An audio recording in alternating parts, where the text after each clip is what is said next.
How did Portugal actually colonize Brazil? Have you ever wondered how Brazil became a part of the Portuguese Empire? The journey began on April 22, 1500, when Pedro Álvares Cabral arrived at what is now Porto Seguro. He claimed this vast land for Portugal, marking the start of their presence in South America. Initially, the Portuguese focused on establishing coastal trading posts rather than large settlements. To manage this new territory, Portugal created the Captaincy system in 1530. This system divided Brazil into strips of land called captaincies. Noblemen were granted these lands and were responsible for colonizing, administering, and defending them. However, this approach did not work well in many areas.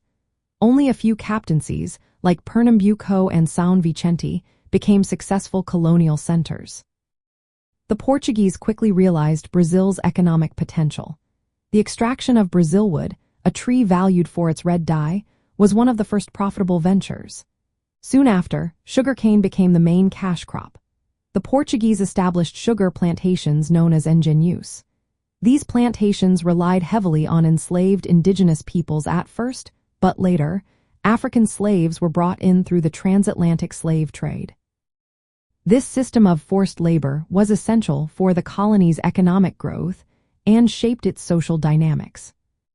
Colonization was not just about military conquest. The Portuguese gradually expanded from coastal areas into the interior. They often negotiated and traded with indigenous peoples instead of using force. Over time, they established towns, forts, and agricultural enterprises. The discovery of gold and other minerals in the interior regions increased colonization efforts and the demand for enslaved labor. From a cultural standpoint, the Portuguese colonization of Brazil created a unique blend of indigenous, African, and European influences.